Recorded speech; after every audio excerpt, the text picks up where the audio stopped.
I had been planning the hike for weeks. It was supposed to be simple, just a solo trail run through a long loop I found online, about 15 miles in total.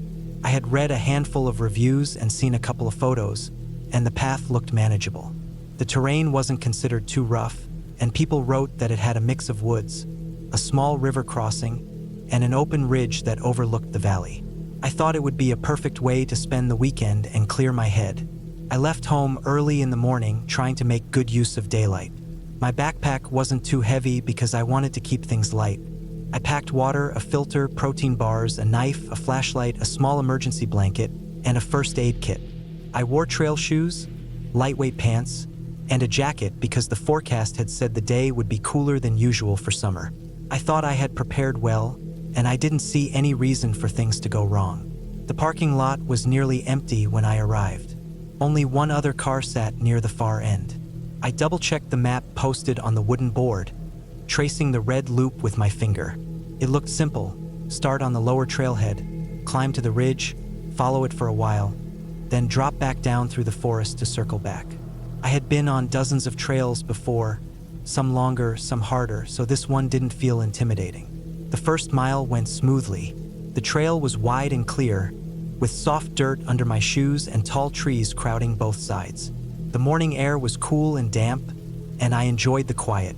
Birds chirped somewhere above, and once in a while, I heard the sound of a squirrel darting through the leaves. It felt peaceful, and I moved fast, breathing evenly and trying not to stop too often. But as I went farther, the trail began to change. It narrowed, and the ground grew rougher with rocks jutting out at odd angles. Fallen branches littered the path. At first, I didn't think much of it. It wasn't unusual for trails to get less maintained as you move deeper. But then I reached a fork that wasn't shown on the online map. The wooden board hadn't mentioned it either. The left side sloped gently down, covered in leaves, while the right side climbed uphill, more rocky and steep. I paused, frowning at the lack of markers. Normally, trails like this had paint blazes on trees or signs nailed into posts, but I didn't see any. I pulled out my phone, but there was no signal. The GPS map I had downloaded the night before loaded, but the little blue didn't quite line up with the trail lines on the screen. It seemed to hover between them, and the lines themselves weren't detailed enough to help me decide. I took the right side, thinking the loop was supposed to climb toward the ridge anyway. The incline was tiring, and the trail seemed less like an official path and more like something animals might use. The dirt gave way to stones, and bushes clawed at my pants as I pushed through. After 20 minutes, I noticed the ground flattening again, but I still hadn't seen a blaze. Then the trail just stopped. The dirt path ended against a wall of tangled brush. I turned slowly, realizing I had gone the wrong way. Retracing my steps wasn't easy. Going downhill, the rocks made my footing slippery. I slipped once, scraping my hand against a jagged edge. The sting was sharp, but I shook it off and kept moving until I finally returned to the fork. This time, I took the left side, annoyed at myself for wasting nearly an hour. The left path wound down gently, but something about it felt different. It was too quiet. The birds had stopped. Even the insects seemed muted. The only sounds were the crunch of leaves under my shoes and the occasional creak of a tree in the breeze. A few miles later, the trail reached the river crossing I had read about. The water wasn't wide, maybe 20 feet, and shallow enough to see smooth rocks on the bottom. I picked my way across carefully, hopping from stone to stone. Halfway across, one of them shifted under my weight, and I plunged 1 foot ankle deep into the icy water. My shoe soaked through, and the cold spread quickly. I cursed under my breath, but I made it across and wrung out my sock before moving on. On the far side, I noticed the trail looked less like a maintained path and more like a deer track. Thin, winding, and uneven. I hesitated, but it seemed to be the only option. I walked slower now, uneasy about how faint the path was becoming. As the hours passed, I realized something was wrong. The trail should have looped back by now. According to my notes, the ridge section wasn't supposed to take more than an hour, but I had already been hiking for nearly 4 without seeing anything resembling an open ridge or overlook. Every time I thought the trees might thin, the forest grew thicker again. My legs began to ache, and my throat felt dry. I drank from my bottle, then refilled it at a small stream with my filter. When I checked my phone again, the battery had already dropped lower than I expected. The blue dot on the GPS map floated in a blank section, far from the marked trail lines. My stomach tightened as I stared at it. Somehow, I had wandered completely off the loop. I tried to keep calm. I told myself I just needed to head west. If I kept the sun on my left shoulder, I should eventually reach the main road that bordered the forest. I adjusted my backpack straps and started moving, but the ground grew harder. The slope tilted upward, then downward again. Loose stones rolled under my shoes, and thorn bushes scratched at my arms. The forest seemed endless. Each time I thought I spotted an opening, it only led to more trees. The silence pressed heavier with every step, and the occasional crack of a branch somewhere unseen made my skin prickle. I told myself it was just deer, but my eyes kept darting between the trunks, searching for movement. At one point, I stumbled into a clearing. The ground there was soft, covered in moss, with an old, collapsed wooden structure half hidden in the weeds. It looked like a hunting blind or maybe the remains of a shed, its boards gray and splintered. I circled it slowly, unease twisting in my chest. It didn't look used, but I couldn't shake the feeling of being watched. I didn't linger. As daylight faded, I realized how serious things had become. My phone battery dipped to 10%, then shut off completely before I could even open the flashlight. I dug out the small one from my pack, but its beam was weak. I hadn't planned to still be out here by nightfall. The forest grew darker, colder. Every sound seemed louder in the dark. The crunch of leaves under my feet, the distant hoot of an owl, the faint rustle of something moving through brush nearby. My chest tightened, and my breathing grew shallow. I wanted to stop, but stopping meant sitting alone in the dark woods with no idea where I was. I kept walking, but my pace slowed. The light from my flashlight barely reached more than a few feet, and shadows jumped at every movement. Branches snagged my jacket, and once, I walked straight into a spider web, jerking backward with a muffled gasp as sticky threads clung to my face. My heart pounded so hard I thought it might burst. Hours blurred together. My legs shook from exhaustion, and my shoulders ached from the backpack. At one point, I thought I saw the faint outline of a trail again, something wider, smoother than the animal tracks I had been following. Relief surged through me as I stepped onto it.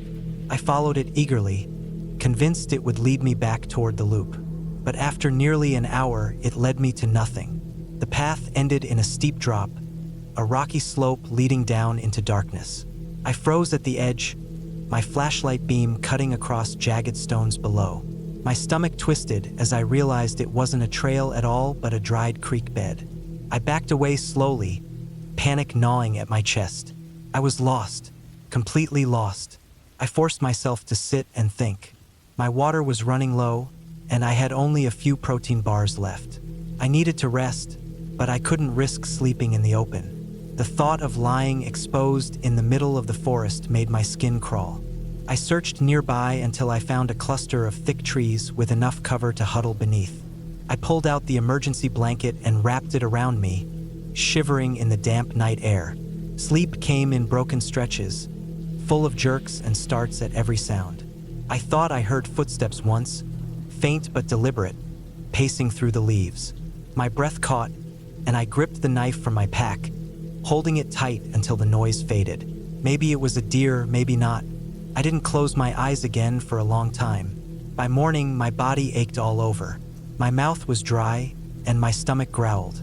I forced myself to eat a bar and drink carefully from the last of my filtered water. The forest looked different in daylight, but no less endless. I stood slowly, every muscle stiff, and started walking again. Hours passed. My feet blistered, and my vision swam from dehydration. The forest felt like a maze, each direction the same as the last. Then, late in the afternoon, I heard it. Faint at first, but real. The sound of traffic. The low, steady hum of cars on a road. My chest leapt, and I stumbled toward it, pushing through brush, clawing my way downhill until the trees finally thinned. When I broke out of the woods, I nearly collapsed. A two-lane road.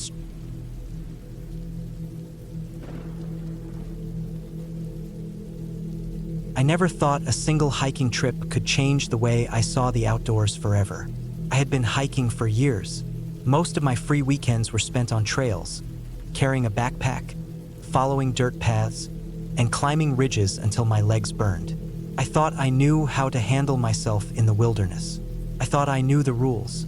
Stay calm, follow the trail, don't overestimate your own strength.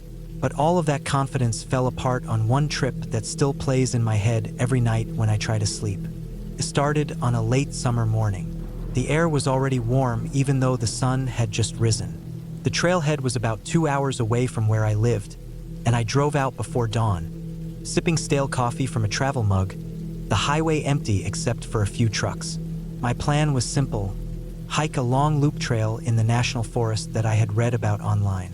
It was described as a beautiful but tough route, roughly 20 miles with lots of elevation gain but nothing too technical. The review said to bring plenty of water and be prepared for heat because much of the trail was exposed. That didn't bother me. I had done harder hikes. By the time I parked, the lot was almost empty. A couple of dusty cars sat in the corner, maybe overnight backpackers. I slung my pack over my shoulders, checked the straps, and locked the car. The trail sign was faded, but I traced my finger along the carved letters. Ridge Loop Trail, 19.7 miles. I felt good, strong, confident. I set off at a steady pace, the dirt crunching under my boots. The first section was easy, almost pleasant. The trail climbed gently through pine trees, and the smell of warm needles filled the air. Birds darted across the branches, their calls echoing faintly in the quiet. The ground was soft with fallen needles. Sunlight spilled in patches across the path, making the forest floor glow. I moved quickly, my legs loose and my breathing steady. After about an hour, the trees thinned, and I stepped out into open air. The view spread wide, ridges rolling away, the valleys below hazy with heat. The sun was higher now, bright and sharp, and I could feel it warming the back of my neck. The trail cut along the edge of a slope, narrow and rocky, with steep drop-offs on one side. I slowed down, careful with my footing, and kept my eyes on the faded paint blazes marked on the rocks. I reached for my water bottle. The water was still cool. I drank slowly, already thinking about rationing. The air was dry, and I knew I'd be sweating more than I realized. The hours passed, and the trail got rougher. I climbed hard, switchback after switchback, the ground uneven with rocks that shifted when I stepped on them. My thighs started to burn, but I pushed on. I was used to the ache. The sun was overhead now, glaring, the air heavy with heat. My shirt stuck to my back with sweat. Every time I looked up, the trail just kept rising. I kept my eyes down, one step at a time, my breath loud in my ears.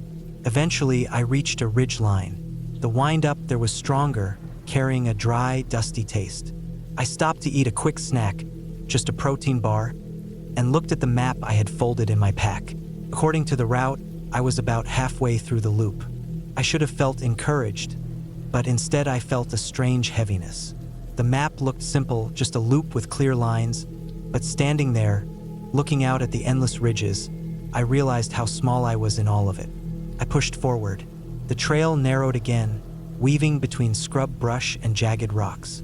At some points, the path faded so faintly that I had to look around to make sure I hadn't stepped off it. I scanned the ground constantly, looking for the faint tread of boots or the occasional rock cairn. A wrong step could mean wandering off into miles of empty terrain. It was in one of those faint sections that I made my first mistake.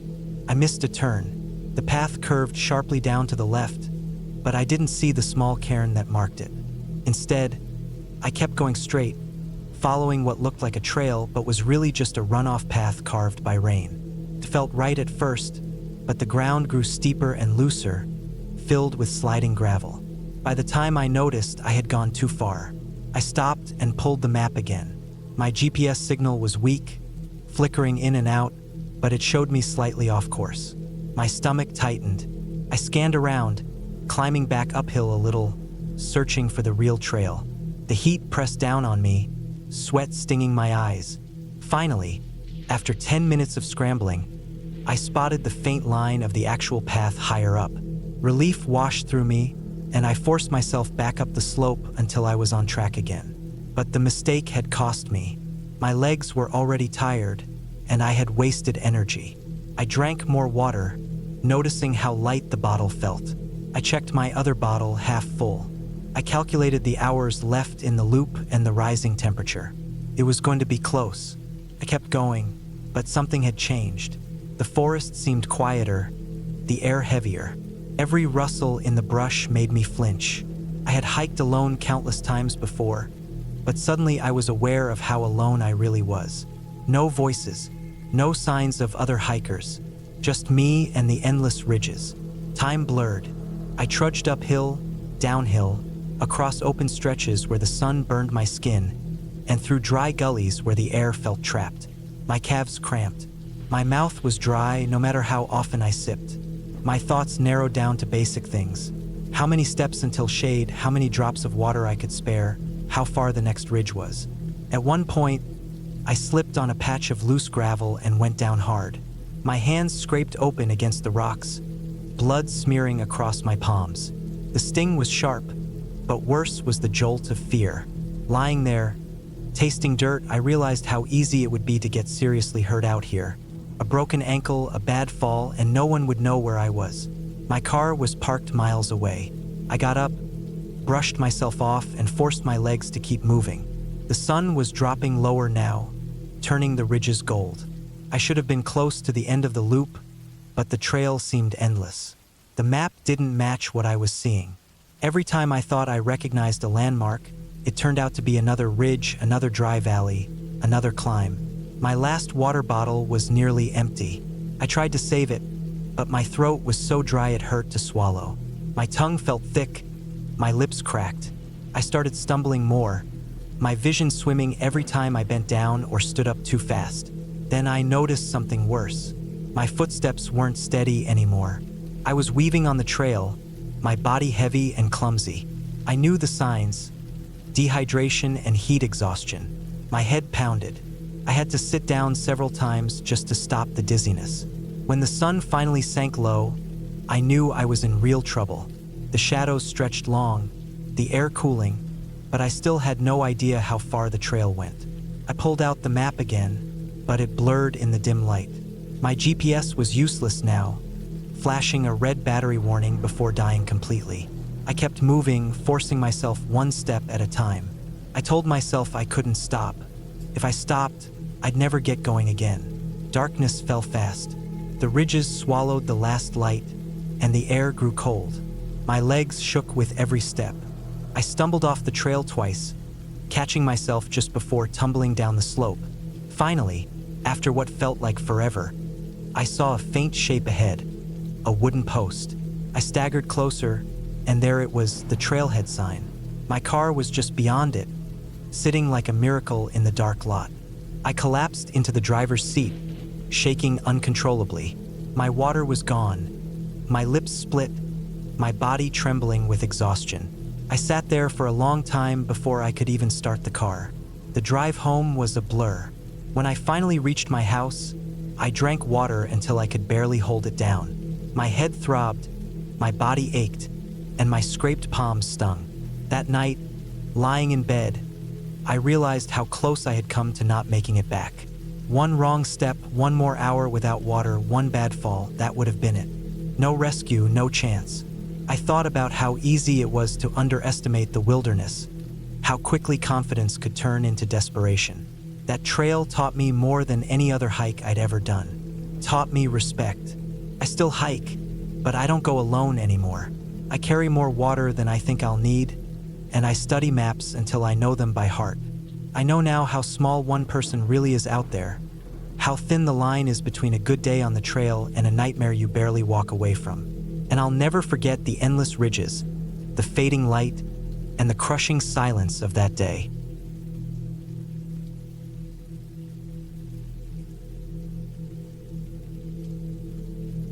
I went on that trip thinking it would be just another long hike, one of those weekend escapes I like to do to clear my head from work and noise.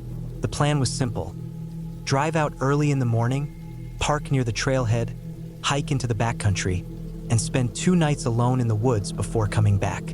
I packed light but careful. I had my tent, sleeping bag, a small stove, food for 3 days, plenty of water, a filter for refilling, and a map tucked into a waterproof sleeve. I made sure my boots were broken in and my backpack balanced. Everything seemed normal at the start, the way it always did when I was still close to my car, the pavement only a short walk away. The first miles were easy. The trail wound upward through thick pine forest, switchbacks pulling me slowly higher into cooler air. Sunlight cut through the trees, stripes of gold across the path. I could hear water rushing far below, a stream spilling down the valley. My breathing stayed steady, and I settled into the rhythm of boots on dirt, trekking poles clicking every few steps. I passed one small group of hikers heading down and a man with a dog, but after that I saw no one. The silence stretched out, broken only by birds or the occasional snap of a branch when a squirrel darted through the underbrush. By midday, I had climbed high enough that the trail opened up. The forest thinned, giving way to rocky slopes and stunted shrubs. The sun was strong here, and I took off my jacket, tying it to the straps of my pack. From the ridge, I could see for miles. Layers of green hills fading into blue haze, and behind me, the valley where my car was parked looked impossibly far away. That was always the moment I loved most, the one where I felt like I had finally left the noise of the world behind. I kept walking, pushing toward the lake that was marked on my map. I wanted to camp near the water, maybe even fish a little if I felt like it. The trail grew rougher the farther I went, rocks loose under my boots, patches of snow lingering in the shadows even though it was summer. My legs burned, and the weight of the pack started to dig into my shoulders, but it was nothing I couldn't handle. When I finally saw the lake, I felt a wave of relief. It was small, hidden in a bowl of stone, water so clear I could see the rocks at the bottom. No one was there. The stillness felt heavy, almost too quiet, but I brushed the thought aside. I pitched my tent on a flat patch of ground above the shore, boiled water, and ate. As the sun dropped, the air cooled fast. Shadows stretched across the slopes, and the light drained from the sky. I watched the surface of the lake turn black and still. I thought it would be peaceful, but instead I felt restless. Every little sound seemed louder. A twig snapped somewhere in the woods. Water lapped softly against the rocks. I told myself it was normal, just the sounds of nature, but the unease stuck with me. When I crawled into my tent, I zipped the door tight and tried to push the feeling away. The night was colder than I expected, and I pulled my sleeping bag tighter. Sleep came in short bursts. I would drift off, then wake at the sound of something outside, footsteps, or maybe just the creak of branches shifting in the wind. My heart pounded every time. I stayed frozen, listening. At one point, I swore I heard something brush against the tent wall, soft but deliberate. I held my breath, waiting for it to happen again, but it didn't. Eventually, exhaustion pulled me under. The next morning, I woke stiff and groggy. Sunlight was already spilling across the rocks. I made coffee and tried to laugh at myself for being jumpy. The lake was calm, the forest quiet. I decided to explore a ridge that climbed above camp. The map showed no official trail there, but it looked manageable. I left most of my gear behind, taking only water, snacks, and the map. The climb was steep and rough, loose rocks sliding under my boots. My breath grew heavy, sweat soaking through my shirt. But when I reached the top, the view was worth it. I could see the lake below, my little tent a bright speck on the shore. Beyond that stretched endless ridges, folds of mountains rolling away until they blurred with the horizon. I stayed up there for a long time just looking. When I started back down, I realized I had strayed farther than I thought. The slope dropped sharply into a mess of trees and rock. I picked my way carefully, trying to follow the line I thought I had climbed, but soon the lake was out of sight. I paused to check the map, but it wasn't much help without a clear landmark. I felt a twinge of unease, but I told myself not to panic. As long as I kept moving downhill, I would hit the lake or the stream that led from it. The trees grew thicker, branches clawing at my arms. My boots slid on damp moss. I pushed through, but after an hour, I still hadn't found the lake. My throat was dry, and I sat on a rock to drink water. That was when I noticed it. The forest was silent. No birds, no rustle of animals, nothing but my own breathing, pressed in on me, heavy and unnatural. I stood and kept walking, forcing myself to stay calm. Eventually, I stumbled across a faint trail, barely more than a line where the grass was pressed down. Relief surged through me. I followed it, expecting it to lead back toward the lake. But the farther I went, the more it felt wrong. The path twisted oddly, leading me deeper into dark woods where the light barely reached the ground.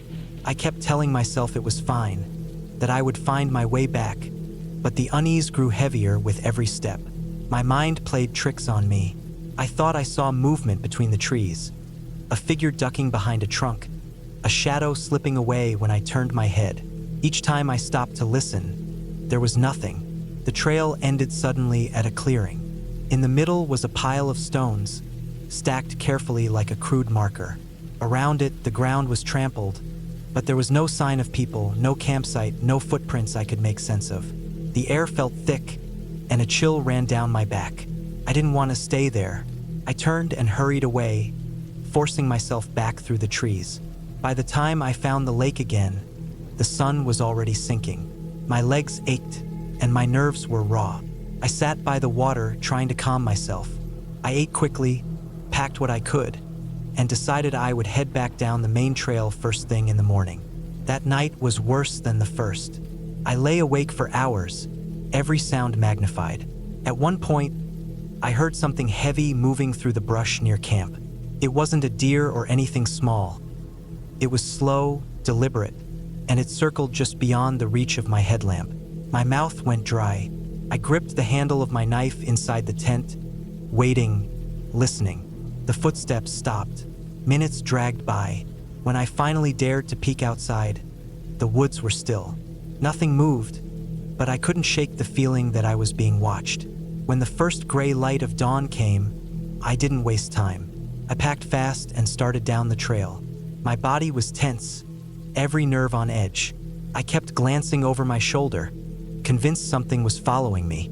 The woods were too quiet, the silence pressing harder the farther I went. Hours passed. My feet grew sore, my shoulders ached, but I pushed myself faster, desperate to reach the trailhead. At one point, I stopped to drink and realized I could hear something behind me.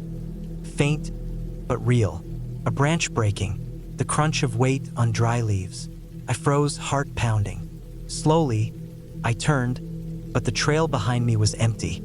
I stood there for a long time, staring into the trees, before forcing myself to keep moving. By late afternoon, I finally reached the lower switchbacks. Relief hit me so hard I almost laughed. I could hear the distant sound of the highway now, the faint rush of cars far below. My legs trembled as I made the last push down. When I saw my car waiting at the trailhead, sunlight glinting off the windshield, I felt my chest loosen for the first time in 2 days. I climbed inside, locked the doors, and just sat there, breathing hard. I looked back at the trail one last time. The trees stood quiet and still, but I couldn't shake the sense that something had been there, just out of sight, watching me every step of the way. I drove home without stopping, replaying every moment in my head.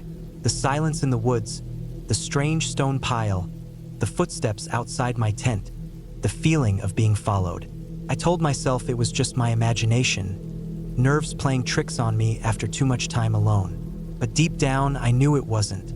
Something had been out there, something real and human, and that was the part that kept me awake for nights after.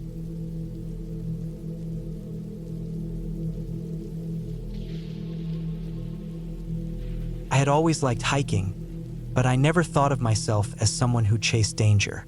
I usually stuck to marked trails, places where there were other people not too far away, places where my phone might still catch a signal if something went wrong. But sometimes I felt like I wanted to be alone, far from towns, far from traffic, far from any sound other than the wind in the trees and the crunch of dirt under my boots. That urge was what put me on the trail that day, and it was the reason things got as bad as they did. It was early September, just when the air was starting to cool but the days were still warm. I had found a trail described online as long, rarely used, and rough in places. It stretched through a forested valley and climbed up toward ridges where the view was supposed to be amazing. The website said the round trip was about 16 miles. Long, but not impossible. I figured I could manage it if I started early and pushed through without too many breaks. I left home before sunrise and drove 2 hours to the trailhead. When I pulled into the small gravel lot, there were no other cars. That didn't surprise me much. It was a weekday, and the place was far from any town.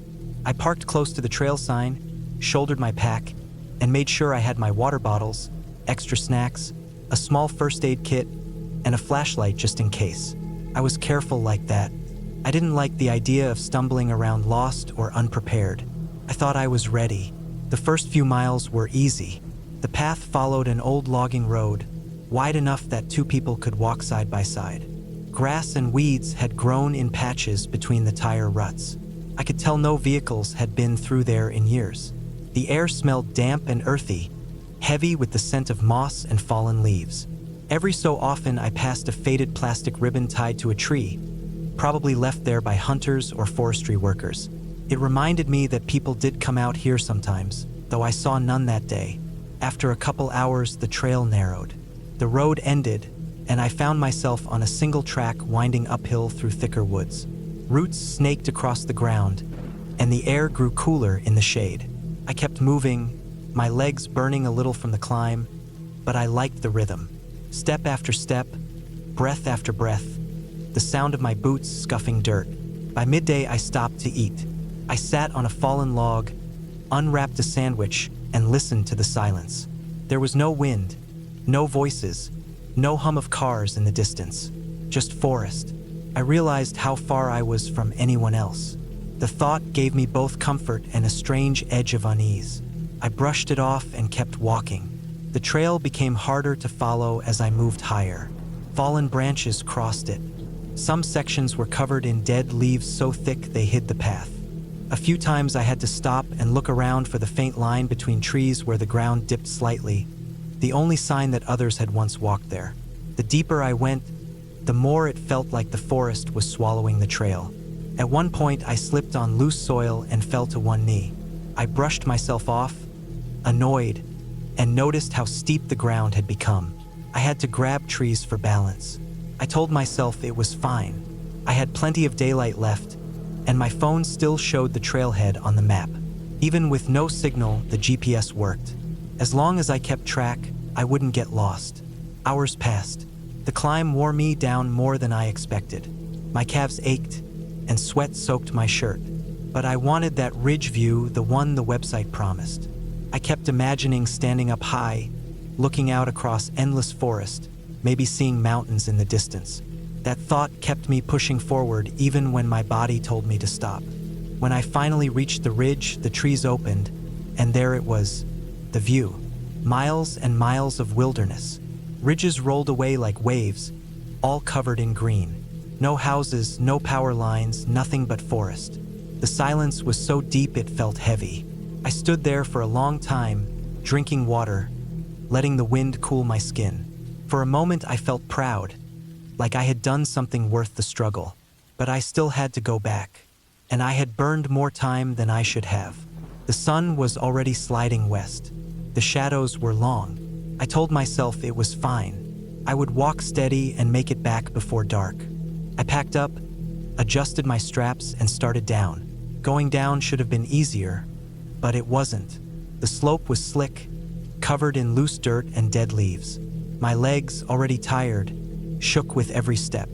I slipped often, sometimes catching myself on trees, sometimes landing hard enough to jar my knees. The trail looked different from this angle, and more than once I second-guessed whether I was on the same path I had come up. About an hour into the descent, I noticed something that made my stomach tighten. A tree I swore I had passed earlier looked unfamiliar. Then another section of trail curved differently than I remembered. I stopped, checked my phone, and saw that the little blue was off the marked line. Somehow I had drifted, not far, but enough. I tried cutting sideways, hoping to reconnect with the trail. That was a mistake. The forest was thicker there, full of thorny brush. Branches whipped at my arms. The ground dropped sharply, and I had to fight to stay balanced. I cursed under my breath and checked the map again. The dot barely moved closer to the trail no matter how much I struggled. By the time I found what looked like a path again, the light was fading fast.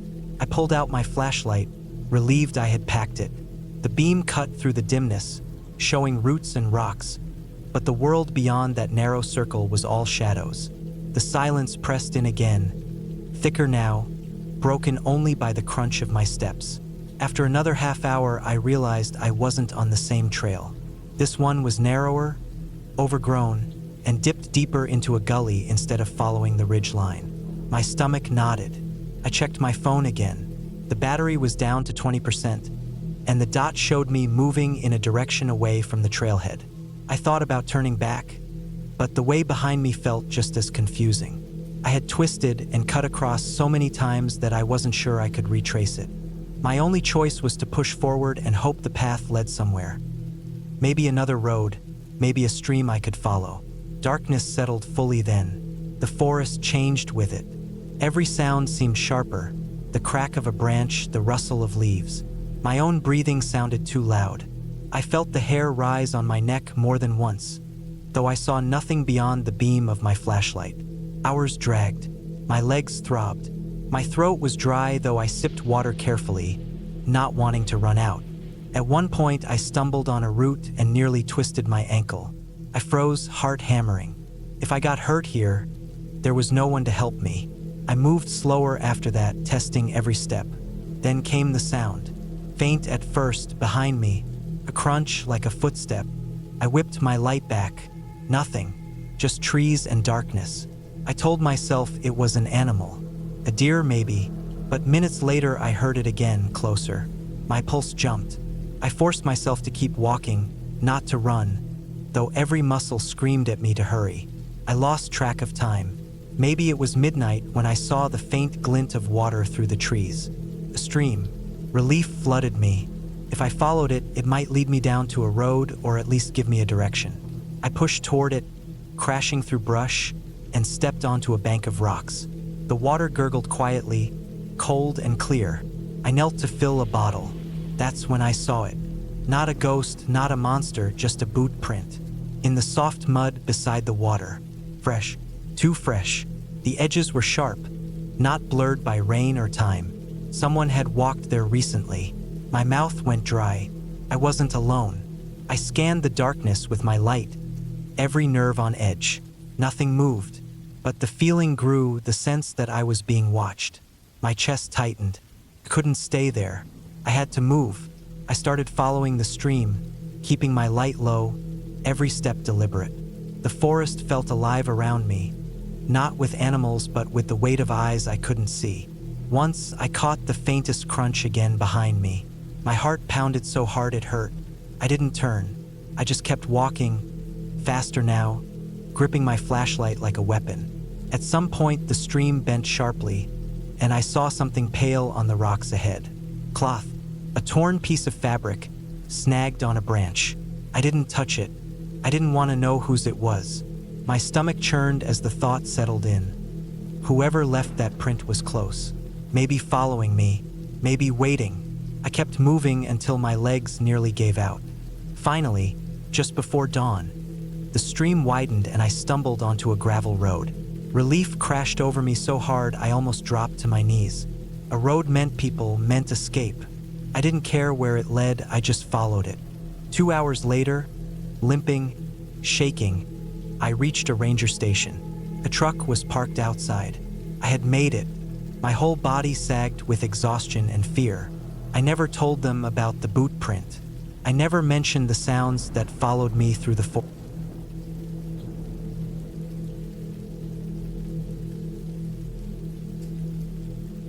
I had been planning a hiking trip for months. My goal was simple: spend 3 days alone in the backcountry of a national forest, away from noise, away from people, away from all the distractions of my life. I wasn't an expert hiker, but I had enough experience from shorter trips to know how to pack, how to read maps, and how to keep myself safe in the wilderness. Or at least I thought I did. The trail I picked was not extremely popular. It cut through deep forest, across ridges, down into valleys, and then climbed up again toward a remote lake. I wanted to reach the lake by the second day and camp there for the night before looping back down. I studied maps, watched weather reports, and packed food, water filters, a tent, sleeping bag, and all the usual gear. My backpack was heavy when I lifted it, but I told myself it would be fine once I settled into a rhythm on the trail. I parked my car at a small dirt lot by the trailhead on a cool morning. The sun was barely up, and the air was damp with dew. My plan was to cover around 12 miles that first day before making camp. I felt excited. I wanted silence, nature, the sound of wind through trees, the smell of pine and damp soil. I didn't feel nervous then. I felt ready. The first miles were easy. The trail was wide enough, covered in pine needles, and the trees stood tall and straight on both sides. Sunlight spilled in through the branches, cutting the forest into stripes of gold and dark green. I walked steadily, adjusting my straps, letting the weight of my pack settle on my hips. Birds chirped, squirrels darted across the path, and I saw fresh deer tracks in the soft dirt. Hours passed. I stopped once to rest, sitting on a fallen log, drinking water, and eating a granola bar. My shirt clung to my back with sweat, but the air was cool enough that I didn't feel uncomfortable. I checked my map. According to it, I had another 7 miles to go before I reached the spot I had marked for camp. It seemed manageable, but around mid-afternoon, things started to feel different. The trail narrowed. The trees grew thicker. The ground became uneven, tangled with roots and rocks. I had to slow down. I kept checking the map and compass, making sure I stayed on the right path. The further I went, the quieter the woods seemed to become. At first I didn't notice, but eventually I realized the birdsong had stopped. The air felt heavy. I told myself not to read too much into it. Animals move, sounds shift, silence is natural. But the longer I walked, the more I noticed how still everything was. By late afternoon, clouds moved in. The light dimmed, and the trail dipped into a valley where the air grew damp and cool. My boots sank into soft earth. The trees pressed in on both sides, and the path twisted sharply, sometimes almost vanishing in the undergrowth. I followed it carefully, checking the blazes on trees whenever I saw them, but they appeared less and less often. The unease grew inside me.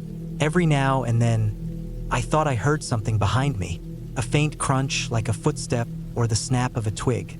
Each time I stopped, holding still, the forest went silent. I turned and stared back down the trail, but nothing moved. The silence felt too deep, as if the woods were holding their breath. I told myself it was just my mind playing tricks. Long hikes alone can do that. You start hearing things, noticing patterns, becoming too alert. I pushed on. By evening, I was exhausted. My legs ached, and my shoulders burned from the weight of the pack. I should have already reached my chosen campsite, but I hadn't seen the clearing marked on the map. I pulled out my compass and checked again. The trail seemed right, but something didn't add up. Either the map was outdated, or I had missed a turn. The light faded fast under the trees. I didn't want to be moving in darkness, so I decided to stop where I was. I found a patch of relatively flat ground near a fallen tree and cleared away sticks and rocks. I set up my tent quickly, my fingers clumsy with fatigue. By the time I finished, the woods were almost black. I cooked a small meal on my camp stove, the hiss of the flame sounding strange in the silence. I ate quickly, not really tasting the food, then cleaned up and stashed everything away from my tent. When I finally crawled inside my sleeping bag, I felt relief. At least I was sheltered. At least I had a barrier between me and the dark forest. But sleep didn't come easy. I lay awake listening. At first, there was nothing. Then, after what felt like hours, I heard it again. The faint crunch of leaves, far off but steady. My body froze. It wasn't wind, it was too deliberate, too heavy. Something was moving out there. I waited, barely breathing, straining my ears. The sound would come for a while, then stop. Each time it stopped, the silence felt crushing. My heart pounded so loud I thought it might give me away. I told myself it had to be a deer or maybe an elk. Large animals roamed these forests all the time, but the sound felt wrong. It wasn't the random rustling of an animal searching for food. It was steady, almost careful, like something was walking. Eventually, the sound faded. I don't know how long I lay there after that, but sometime in the night, I finally dozed off. My dreams were restless, filled with dark trees and shifting shadows. When I woke, it was already light. My body felt stiff, my mind foggy. I packed quickly, wanting to move. I still needed to find the lake or at least reconnect with the main trail. I studied the map again, tracing the lines with my finger, but nothing matched perfectly with where I thought I was. I convinced myself that if I kept moving, I would recognize something eventually. The day dragged on. The trail became harder and harder to follow. In some places, it looked more like a game trail than a marked path. The blazes on trees vanished completely. Still, I pressed forward, hoping it would reconnect to the main route. By afternoon, I realized I was lost. The trail had disappeared into undergrowth, and I couldn't find it again.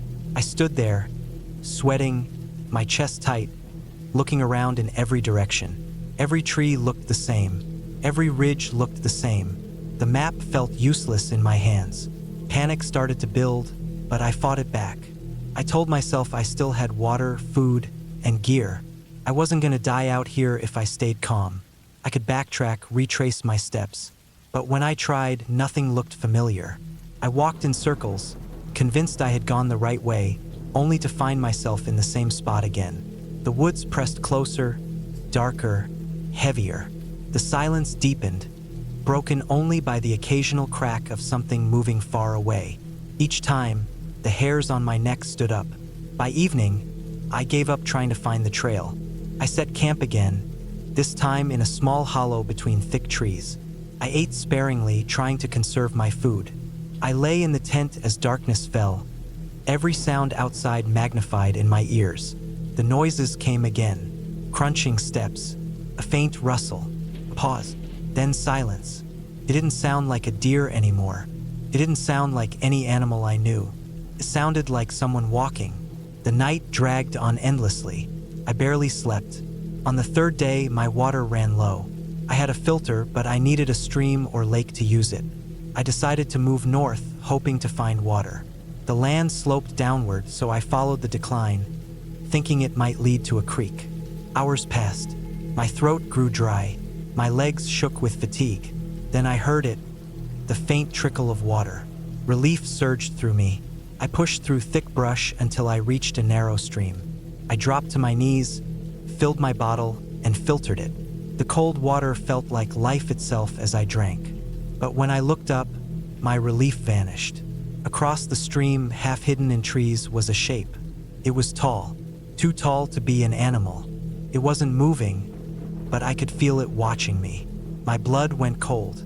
I froze, gripping the bottle so hard my hand hurt. For a long moment, I didn't move, didn't breathe.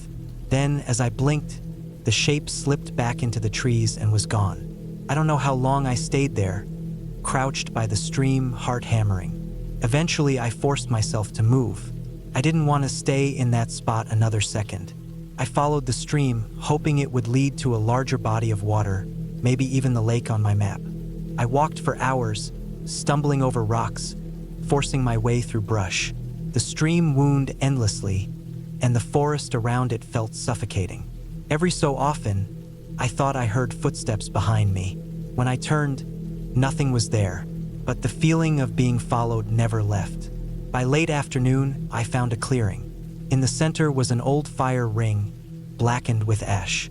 Relief and dread hit me at the same time. Someone had camped here once. That meant I wasn't the first person to come this way. But the fire ring looked old, abandoned. I didn't want to stop, but exhaustion forced me. I set up my tent near the clearing, too tired to eat much. I lay inside as night fell, my nerves frayed to the breaking point. That night,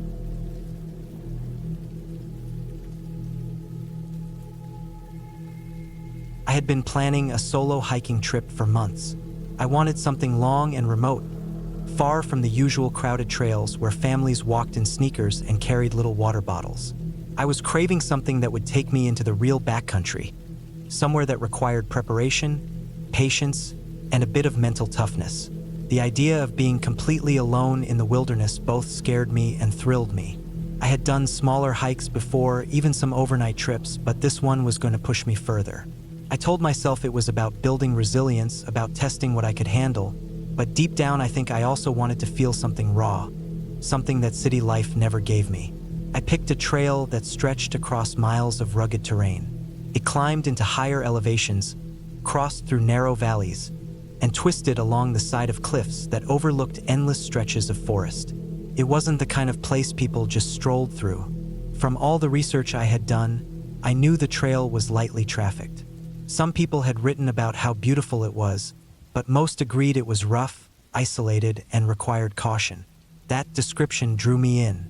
The day I started, the weather was calm. A clear sky stretched above me, and the morning sun lit the tops of the trees in a warm orange glow. The air was crisp and cool, perfect for hiking. My pack was heavier than I would have liked, but I had crammed it with everything I thought I would need. Food, water, a filter, a tent, sleeping bag, extra layers, first aid kit, flashlight, knife, map, compass. I had gone over my gear so many times before leaving home that I could picture exactly where each item was buried inside. I tightened the straps and started up the trail. The first few miles felt almost easy. My legs were strong, and my excitement kept me moving forward. The ground was firm under my boots, covered in roots and rocks, but nothing I wasn't used to. The trees grew thick on both sides of the trail, their branches closing over me like a ceiling. Birds moved through the canopy, and occasionally I would hear the rush of water when the path came near a stream. I kept a steady pace, stopping only for a sip of water here and there. As the hours passed, the trail began to climb. It wound back and forth in switchbacks, pulling me higher into the hills. Sweat ran down my back, and my legs burned, but I pressed on. I stopped at a ridge to catch my breath and looked out over the view. Forest rolled out in every direction, an endless sea of green. In the far distance, I could see higher peaks, their tops dusted with patches of snow. I felt small and exposed, but in a way that made me appreciate just how vast the world was. By midday, I was deep into the hike. I had not seen another person since I left the trailhead. The silence pressed in around me, broken only by the occasional crack of a branch or the distant call of a bird. I tried to tell myself that was what I had wanted, solitude, but I noticed the way my ears perked up at every unexpected noise. Out here, every sound carried weight. The trail grew narrower as I continued. The trees gave way to steeper terrain, and the ground became loose with gravel. On one side, the mountain sloped upward in a wall of stone. On the other side, it dropped steeply into a ravine. The path was only wide enough for one person, and I kept my steps slow and careful. My pack shifted with every move, making me feel off balance. I thought about how a single slip could send me tumbling down into the trees below. I tried not to let that thought settle, but it stayed with me. The exposure was nerve-wracking. I adjusted my footing constantly, testing each step before I committed my weight. At one point, I slipped slightly on loose rock, and my heart lurched. I caught myself quickly, but the image of falling was now sharp in my mind. I told myself I would stop once I reached flatter ground, but the trail kept clinging to the side of the slope. My calves ached from the uneven steps, and I could feel blisters starting to form on my feet. My water bottle was nearly empty, but I knew there was supposed to be a creek farther ahead where I could refill. The sun was high when I reached the narrowest stretch yet. The trail was cut directly into the side of a cliff, no wider than my boots, with nothing but a sheer drop to my right.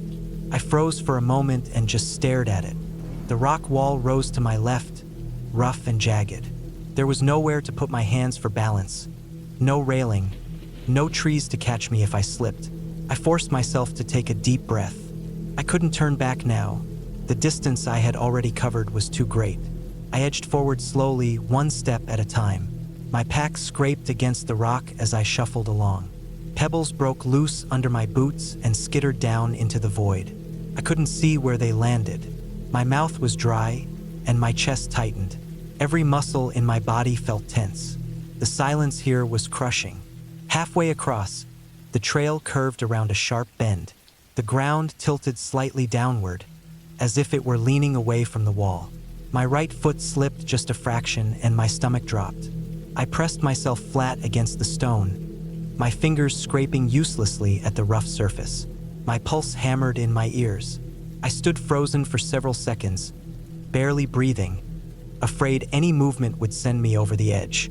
When I finally forced myself to keep going, I moved slower than ever. My whole body was shaking by the time I reached the other side, where the trail widened just enough to sit. I dropped my pack and sat down hard, trying to calm my breathing. My hands were trembling. I looked back at the path I had just crossed and felt sick. I didn't realize how badly the fear had drained me until I tried to stand again. My legs felt unsteady, as if they no longer belonged to me. I drank the last of my water, knowing I needed to find that creek soon. I tried to remind myself why I had come here in the first place, to push myself, but now I wondered if I had pushed too far. The hours dragged on. I hiked past thick patches of forest, through meadows where the grass brushed against my legs, and up more rocky inclines. My shoulders ached from the pack. My lips felt dry and cracked. Still no creek. I checked the map again and again, but the distances on paper felt meaningless compared to the exhaustion I carried in my body. By late afternoon, I finally heard the faint trickle of water. Relief washed over me. I followed the sound until I found a small stream cutting through the rocks. I dropped to my knees and filtered water into my bottle, then drank until my stomach felt heavy. It was the best water I had ever tasted. I filled up every container I had before continuing. I knew I had to start looking for a place to camp. The sun was sliding lower, and the shadows stretched long across the ground. I found a small clearing tucked between trees where the ground was flat enough for my tent. It wasn't ideal. There were roots everywhere, and the forest felt tight around me, but I didn't have the energy to search farther. I set up my tent quickly, boiled some food, and ate in silence. As darkness fell, the woods grew colder. The noises of the forest changed. The daytime birds quieted, replaced by strange rustlings in the undergrowth. Twigs snapped in the distance. Leaves shifted as if something was moving through them. Every sound felt amplified in the dark. I crawled into my sleeping bag and tried to relax, but my nerves wouldn't let me. I kept hearing things outside. Sometimes it was a faint crunch, other times a sudden thump like something heavy had moved. I told myself it was just animals, deer maybe, but the sounds felt too close. My heart raced each time. I barely slept. When the first light finally touched the tent, I packed up and forced myself back onto the trail. My body was sore, but I felt better being in the daylight again. I pushed forward, determined to make it to the next section of the trail that led down into the valley. But as I climbed higher, the weather turned. Clouds gathered quickly, and the wind picked up. Soon the sky was heavy and gray. Rain began to fall, light at first, then harder. The trail became slick under my boots. The rocks glistened with water, and mud formed in patches that threatened to suck at my feet. My clothes clung to me, and the cold crept into my bones. Visibility dropped as fog rolled in. The forest turned into a maze of pale shapes. The trail was harder to follow, and several times I had to backtrack to find the markers. My nerves were shot. I kept imagining getting lost in the mist, wandering deeper into the hills with no way out. The scariest moment came when I reached another exposed stretch along a ridge. The rain had made the ground slippery, and the wind whipped at me with sudden gusts. The drop on either side was steep. I crouched low and moved carefully, digging my boots into the mud, gripping at anything I could. My pack pulled at me with every step, threatening to throw off my balance. I thought about how nobody knew exactly where I was, how long it would take for anyone to find me if I fell. When I finally made it across, I collapsed on the other side, soaked and shaking. I felt more fragile than I ever had. The wilderness didn't care about me. It didn't care if I was careful, if I had prepared. Out here, a single mistake could end everything.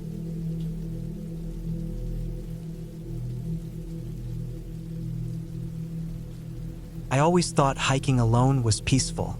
I liked the sound of my boots hitting the dirt, the way the wind moved through the trees, and the quiet that followed me deeper into the woods. But looking back on the trip I'm about to describe, I know now that being alone in the wild can turn into something far darker than I ever expected. I had planned this hike for weeks. I lived in the city, and I was tired of noise, traffic, and screens. I wanted the kind of silence that feels heavy, the kind that presses against you until you notice every tiny sound. I picked a trail that wasn't popular. I found it on an old hiking website. The description was short, saying only that it wound through the hills, past some creeks, and eventually led to a ridge with a wide view of the valley. It didn't sound dangerous, but it also wasn't a place many people visited. That was what I wanted: privacy, space, time to be in my own head. The morning I left, the sky was pale and the air cool. It was early fall, which meant the air had that edge to it that made me feel awake. I packed my backpack carefully. I brought water, protein bars, a sandwich, my compass, my phone, a small flashlight, and a light jacket. I strapped my knife to my belt like I always did when hiking alone. I didn't expect to use it, but it made me feel safer. My plan was simple: hike in, spend most of the day on the trail, take a few breaks, enjoy the ridge, and then head back before sunset. The first stretch of the trail was gentle. The dirt was damp from rain the night before, and the smell of wet leaves filled the air. My boots left prints in the soft ground, and I remember noticing how few other prints there were. Every so often I saw the tracks of a deer or some smaller animal, but no boot marks. That told me I really was alone out there. At the time, I liked that. As the trail wound upward, I moved into thicker woods. The trees grew tall and close, their branches arching overhead, cutting out much of the sky. The light grew dimmer, and the air felt heavier. The path itself narrowed until it was only a thin strip of dirt with brush on both sides. I walked steadily, checking the map on my phone every so often, even though the trail was marked with old wooden signs that pointed the way. After an hour, I stopped to drink water. I leaned against a tree and listened. I could hear birds, the rush of a creek not too far away, and the distant creak of branches swaying. It was peaceful. Nothing felt strange yet. I kept going, crossing a small wooden bridge over a stream, then climbing a long incline that seemed to stretch forever. The higher I went, the more I could feel the weight of the pack on my shoulders. By midday, I reached the ridge. The view was worth the climb. The trees opened up, and before me lay a wide valley covered in forest, with a thin line of a river cutting through the middle. The sky was clearer here, and the breeze cooled the sweat on my face. I sat on a rock, ate half my sandwich, and drank more water. For a while, I closed my eyes and just breathed. If I had turned back then, everything would have been fine. But I didn't. I wanted to explore more. I saw another narrow trail leading off the ridge, sloping downward toward a part of the forest that looked denser. The wooden sign beside it was faded, the letters hard to read. It looked like it hadn't been used in years. I don't know why I chose to follow it. Maybe it was curiosity, maybe it was the quiet challenge of stepping where few others had stepped. Whatever the reason, I left the ridge and started down that path. The trail narrowed even more, overgrown in places with weeds and thorny vines. I had to push through at times, the branches scraping against my jacket. The ground sloped sharply, and I had to watch every step so I wouldn't slip. The deeper I went, the darker it became. The trees were packed tighter here, their branches tangled above me, shutting out most of the light. It was still afternoon, but it looked like early evening in that part of the forest. As I kept walking, I began noticing signs of neglect. A fallen tree blocked part of the trail, and I had to climb over it. In places, the dirt had eroded, leaving jagged rocks exposed. I told myself I'd turn back soon, but I kept going, telling myself just a little further. I wanted to see where it led. It was then I noticed the quiet. The birdsong I had heard earlier was gone. The air felt still. Even the wind seemed weaker down in that hollow, as if the forest had swallowed it. The only sound left was my own breathing and the crunch of my boots.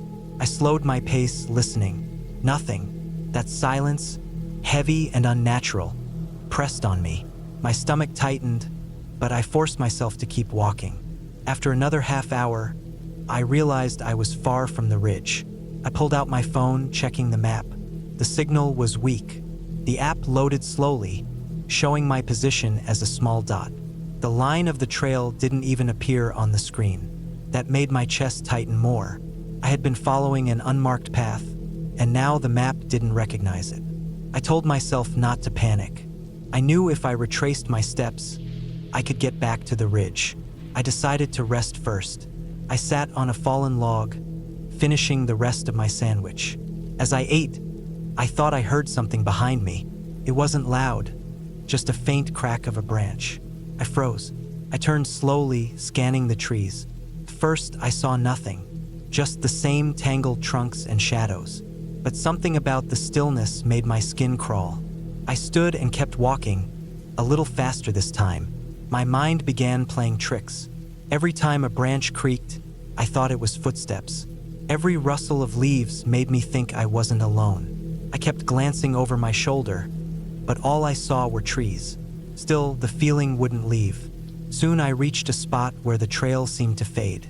The dirt blended into the forest floor, covered in fallen leaves. I tried to find where it continued, but I couldn't see a clear line anymore. My heart started beating faster. I knew I had gone too far. I pulled out my compass, turned back the way I had come, and started walking uphill, hoping to climb back toward the ridge. But the forest didn't look the same going back. I walked for 20 minutes, then 30, but nothing looked familiar. I didn't see the fallen tree I had climbed over earlier, and the log where I had eaten was gone. It was as if I had slipped off the trail without noticing. I was lost. The panic came hard then. I forced myself to stop, breathing slowly. I told myself to think. I had water, a flashlight, and some food. If I couldn't make it out before dark, I could camp and try again in the morning. That calmed me slightly, but the feeling of being watched never left. Every sound behind me made my neck prickle. At one point, I thought I heard something heavy moving through the brush. It was slow, deliberate, not the quick scurry of an animal. I stopped and listened, my ears straining. The sound stopped too. The silence pressed in again, worse than before. I tightened my grip on the knife at my belt, even though I couldn't see anything. I pushed forward, forcing myself uphill. My legs burned from the effort, but I didn't stop. I wanted out of those trees before nightfall, but night came faster than I expected. The shadows deepened, and soon the forest floor was dark.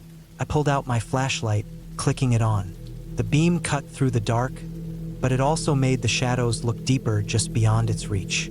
Every time I swung it across the trees, I half expected to see something standing there. I kept walking until my legs shook. I hadn't found the ridge. I hadn't even found the stream. I was deep in unfamiliar woods, the dark pressing on all sides. Finally, exhausted, I stopped. I cleared a small patch of ground near a thick tree and sat with my back against it. I didn't dare build a fire. I didn't want to draw anything near me, even though I couldn't explain what anything was. That night was the longest of my life. I barely slept. I sat clutching the knife, my flashlight in my lap. Every sound made my heart pound. I heard branches snapping in the distance, leaves rustling, and once something moving close enough that I held my breath, afraid even to shift. I never saw what it was. By morning, I was sore, tired, and more determined than ever to get out. I forced myself to keep moving uphill, reasoning that eventually I'd hit the ridge or at least a clearer trail. Hours passed, and still I found nothing familiar. My water ran low, and I rationed the last of it carefully. It wasn't until mid-afternoon that I finally stumbled onto something I recognized. The faint line of the old trail I had taken down from the ridge. Relief washed over me so hard I nearly dropped to my knees. I followed it, my legs moving on autopilot. When I finally saw the open ridge again, sunlight spilling over the valley, I almost cried. I sat there for a long time, drinking the last of my water, staring out over the trees. The forest looked peaceful from up there, as if it hadn't swallowed me the night before. I made it back to the main trail and then to my car before sunset. My body ached, my throat was dry, and my nerves were frayed, but I was safe.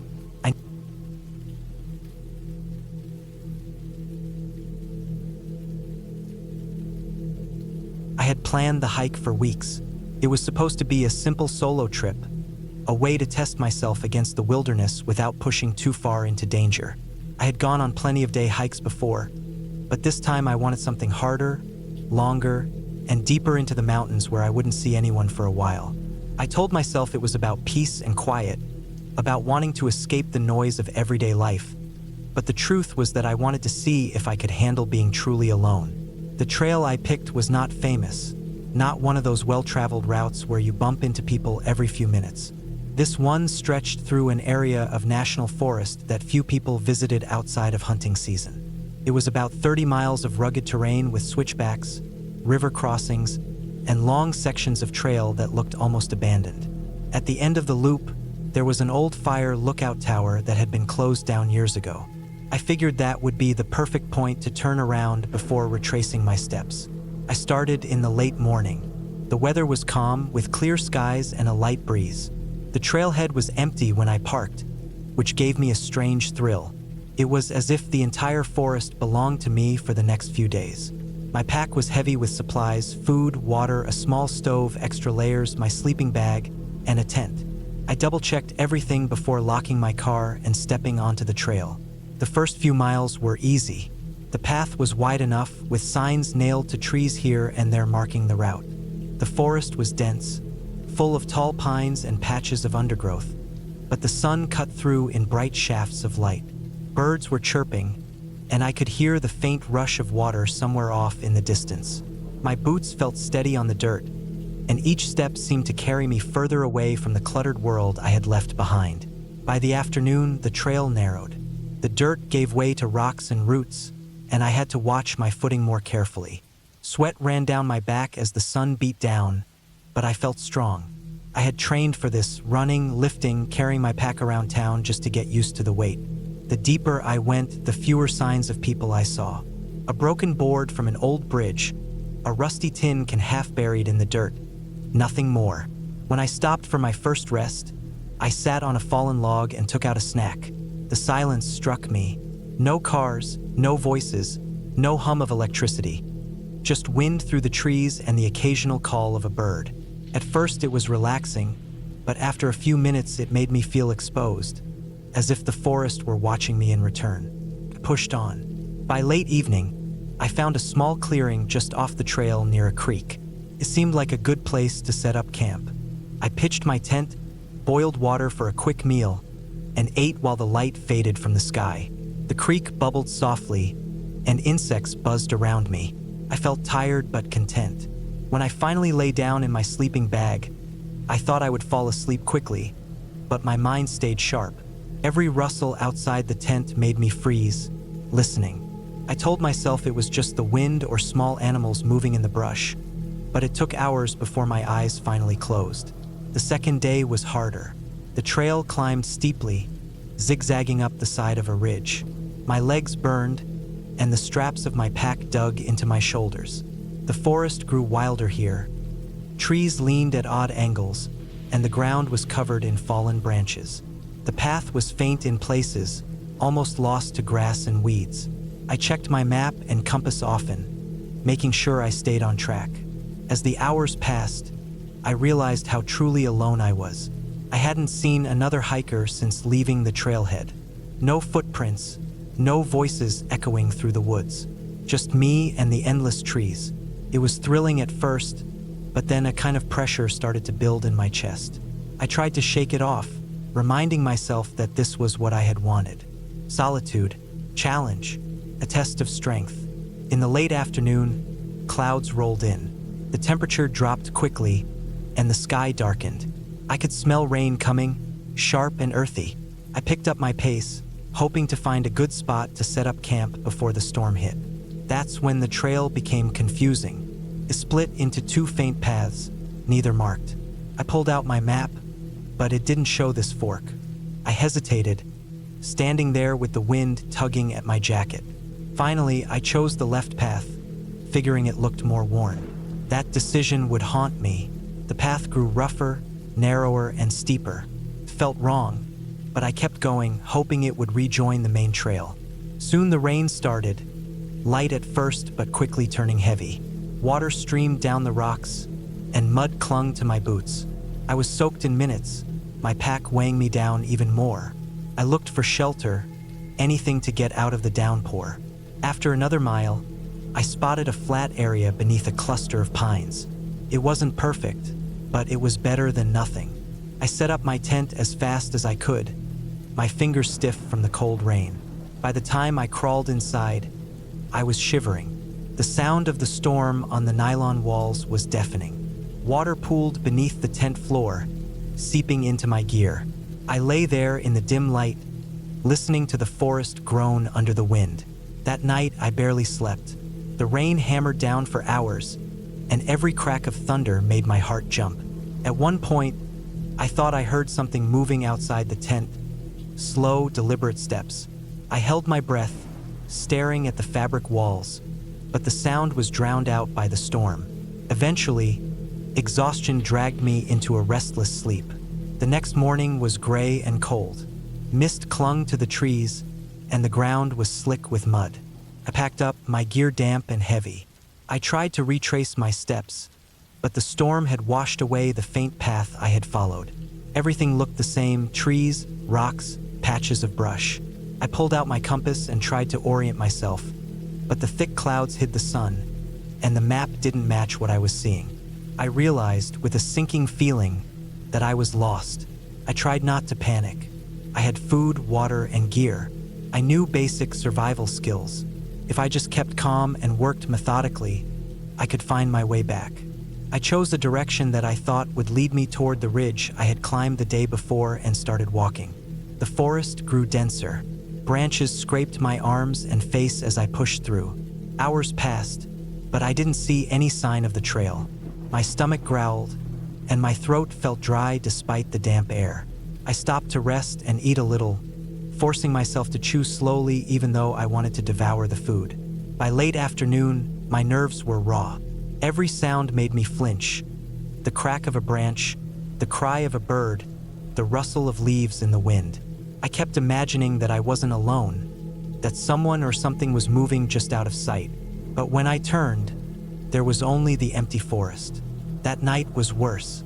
I found a spot under a rock ledge to shelter, but the cold bit into me. My clothes were still damp, and my sleeping bag felt clammy. I couldn't shake the feeling of being watched. Once, in the middle of the night, I woke with my heart pounding. I thought I heard breathing near me, heavy and close. I sat frozen, clutching my knife, until the silence returned. The days blurred together after that. I wandered, searching for the trail, for any sign of people. My food supply shrank. My body ached from constant walking and lack of sleep. I stumbled often, my boots slipping on wet leaves and rocks. At times, I thought about just sitting down and waiting, hoping someone would find me, but I knew no one was coming. No one even knew which trail I had taken after the fork. On the fourth day, I found something that chilled me. Deep in the trees, far from any marked path, there was a makeshift campsite. A fire ring of blackened stones, a pile of old trash, and a torn tarp hanging from a branch. It looked abandoned, but not old enough to be forgotten. Some of the garbage looked recent: an empty water bottle, a crumpled food wrapper. My stomach tightened. Someone else had been out here not long ago. I searched the area quickly, nerves on edge. I didn't see anyone, but I couldn't shake the thought that whoever had camped there might still be nearby. The forest suddenly felt more dangerous, not just because of the elements, but because of the possibility of other people who might not want me stumbling into their space. I left the campsite as fast as I could, pushing deeper into the trees. But that night, as I lay half asleep under a cluster of roots, I thought I heard footsteps again. Slow, heavy, circling. My skin crawled. I told myself it was just animals, deer maybe, but my gut screamed otherwise. By the sixth day, I was weak. My food was nearly gone, and my water filter had started to clog with silt.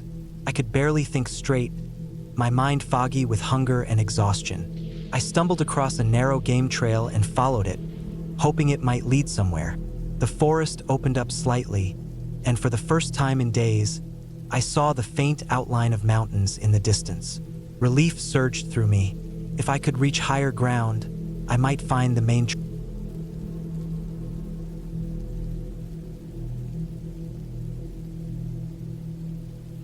I never thought a simple hiking trip would push me to the point where I felt I was walking on the thin line between life and death. I had always been comfortable in the outdoors. I grew up camping, hiking, fishing, and spending time in the woods with my family. By the time I was in my 30s, I liked to challenge myself by going on harder trails alone. It gave me peace, but it also gave me a sense of control over my body and mind. I liked testing myself against nature, as if I had to prove something quietly to myself. That was why, when I read about a trail in the mountains that was said to be one of the steepest in the region, I decided to go. The description warned about narrow ridges, loose rocks, and sudden weather changes. Most people avoided it because it wasn't an official marked path, just an old route that climbers used years ago before newer trails were made. The challenge drew me in. I planned it out carefully, packed my bag with food, water, a headlamp, a first aid kit, and some warm layers. I checked the forecast, which showed clear skies. I left early in the morning before the sun was fully up. The first few hours felt like any other hike. The forest was still damp from the night. My boots pressed into soft ground scattered with pine needles. The air smelled fresh, like wet bark and moss. I kept my pace steady, breathing evenly. The climb was sharp at times, but I liked the burn in my legs. I stopped once to drink from my bottle, leaning on a rock and looking out across the slope. The sun was rising higher, warming the tops of the trees. After another hour or two, the trail became rougher. It was less like a trail and more like broken ground leading upward. Loose stones shifted under my boots. I used my hands a few times to balance. At one point, I had to climb over a fallen tree with jagged branches sticking out like spears. My clothes caught on it and I had to tug myself free. I knew I was heading for the ridge section. That was supposed to be the hardest part. The ground slowly opened up around me until trees became sparse, replaced with patches of low brush and rock faces. The slope angled sharply upward until I was walking along a kind of rocky spine. That was when the wind picked up. I hadn't noticed it much in the forest, but up here it pushed against me hard enough that I had to lean forward at times. The ridge was thin. On one side, the ground dropped steeply into a valley covered in thick trees. On the other side, it fell away into sharp cliffs. There was no room to wander. My boots pressed against stone no wider than a sidewalk in some places. I kept my eyes on my feet and moved carefully. Every step had to count. At first, I felt in control. I was nervous, but I trusted my balance. Then I came across a section where the ridge narrowed to what felt like only a foot and a half wide. To make things worse, loose gravel covered it. When I stepped, I felt small stones roll under my weight and scatter off the edge. The sound of them clicking and bouncing down the cliff made my stomach tighten. I crouched a little, spreading my weight lower, and shuffled across. My pack pulled against me as the wind hit. It felt like it wanted to tip me sideways. When I reached the other side, I realized my hands were shaking. I stopped to steady myself. My heart beat fast, and my breathing was shallow. I forced myself to slow down. Looking back, I should have turned around right there. But I convinced myself that I had made it across the worst of it. I didn't want to retreat after coming so far. The ridge went on for what felt like forever. Each stretch was a new test. Sometimes the rock was solid. Sometimes it crumbled beneath me. Once, I had to cling to a small outcrop with both hands while sliding my boots sideways across a ledge barely wide enough to hold them. My palms grew raw against the stone. My throat was dry.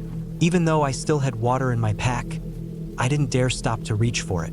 Stopping meant losing focus, and losing focus meant slipping. After what felt like hours of inching forward, I finally came to a wider section. It was almost like a plateau. The rock stretched out in a flat space maybe 20 feet across. I dropped my pack and sat down heavily. My legs trembled with the release of tension. I pulled out my water bottle and drank greedily. The liquid was warm from the sun, but it soothed my throat. I ate a protein bar, trying to calm my nerves. My hands shook as I unwrapped it. I knew I had burned more energy than usual just from the stress. Every muscle in my body was tight. I looked out at the valley and felt how far I was from the safety of the trailhead. The silence pressed down around me. There were no voices, no engines, no distant sounds of civilization. Only the wind and the occasional call of a bird. I told myself I would rest for 15 minutes, then continue on. That was when I noticed the sky. It had changed. Earlier it had been clear, bright blue. Now clouds were gathering on the horizon, darker than I liked. They moved fast, pushed by the same wind that had been battering me. A sinking feeling grew in my chest. I knew what that meant. Weather in the mountains could turn dangerous in less than an hour. I had counted on clear skies, but forecasts weren't perfect out here. If rain hit, the ridge would become a death trap. Wet rock, slippery gravel, and gusting wind. It was a recipe for falling. I stuffed my bottle and wrapper back into the pack, tightened the straps, and forced myself to get up. My legs felt stiff, but I had no choice. I had to make it across the rest of the ridge before the storm reached me. The next stretch was even worse. The wind had grown stronger, slamming into my side with bursts that nearly knocked me off balance. I leaned into it, fighting with every step. At times I dropped to a crouch and crawled forward, my hands scraping on stone. Gravel dug into my palms, cutting the skin. The clouds rolled closer, and soon the light dimmed. The sun vanished behind them, and the whole ridge seemed colder. I could smell the sharp, metallic hint of rain in the air. The thought of being caught out here made me move faster, even though moving faster meant taking more risks. At one point, the ridge dipped into a sharp slope. I had to climb down using both hands, lowering myself carefully. My pack made it harder, pulling me backward. My boots slipped once, sending a spray of rocks tumbling into the valley. I froze, hugging the rock face with my chest pressed against it until my heart slowed down enough to move again. When I finally reached the bottom of that section, the sky opened. The first drops of rain hit me like cold needles. The rock darkened instantly, shining with wetness. My boots lost grip on the stone, slipping with every step. I cursed myself silently for coming this far. I pressed on, every step a gamble. The wind howled now, a steady roar in my ears. I crawled on my hands and knees in some places, trying to keep my center of gravity low. My gloves were soaked through, and my fingers were numb from clutching sharp stone. My knees scraped open through the fabric of my pants. I lost all sense of time. The ridge stretched on endlessly, twisting and narrowing. I was moving slower and slower, my body drained. The rain poured harder, running down into my eyes and blinding me. My pack felt like it weighed 100 pounds. Finally, through the blur of rain, I saw what looked like the end. The ridge sloped downward toward a cluster of trees where the ground widened again. It felt like salvation, but it was still far. Between me and it was one last stretch of rock, thin and exposed, with sheer drops on both sides. I told myself I had to make it. I crouched low and started forward. The wind screamed, and rain whipped into my face. Halfway across, my boot slipped. For a split second, my body tilted sideways, my pack pulling me off balance. My stomach dropped as I stared into the empty space beyond the edge. My hand shot out and caught a jagged piece of rock. Pain tore through my palm as skin ripped open. Somehow, I managed to pull myself back onto the ridge. I pressed my chest flat against the stone, shaking uncontrollably. My breath came in ragged gasps. It took minutes before I could move again. Inch by inch, I dragged myself across that last stretch. My body screamed with exhaustion, but I forced it forward. When I finally reached the cluster of trees, I collapsed onto the ground, face pressed into the wet earth. Relief flooded through me. I knew I couldn't stop there. The storm wasn't letting up, and I still had miles to go before I reached the base. But I was off the ridge. The ground was wider, safer. Trees shielded me from the worst of the wind. My body was torn up, hands bleeding, knees bruised, clothes soaked, but I was alive. I followed the slope downward, slipping and sliding in mud, grabbing branches to keep from falling. The storm chased me the whole way. By the time I reached the lower forest, the rain had turned the ground into a swamp. My boots squelched with every step. My legs barely held me up, When I finally stumbled out near the trailhead hours later, I was beyond drained. My body felt broken, but the overwhelming relief of standing on solid, wide ground was stronger than anything.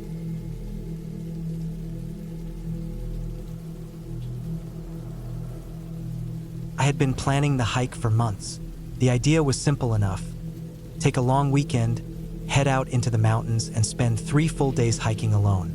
I wanted to disconnect from everything. I had been working long hours, hardly sleeping, and felt like my mind was fogged up.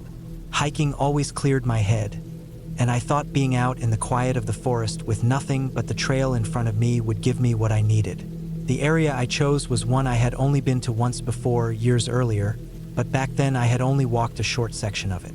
This time I wanted to push much deeper into it. I had maps, I had my GPS device, and I thought I had enough skill to handle it. I packed everything carefully the night before: tent, sleeping bag, food, water filter, first aid kit, extra batteries, a knife, and some clothes for cold weather. My pack was heavier than I liked, but I told myself it was better to be safe than sorry. The morning I left was cool and bright. The sun was still low, and mist clung to the trees as I drove to the trailhead. When I got there were only a few other cars parked. That reassured me.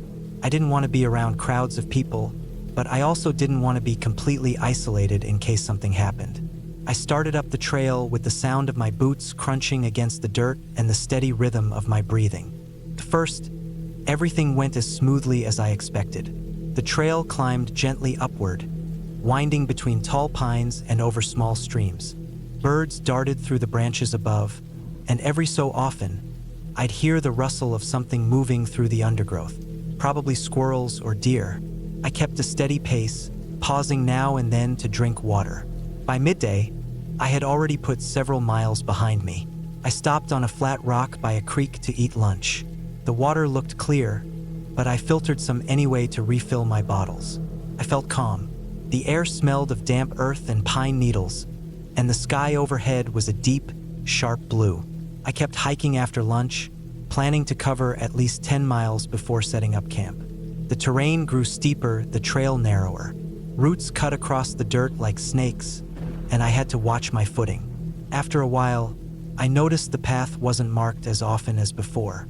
I had studied the map, so I knew roughly where I was, but I started checking the GPS more frequently to confirm it.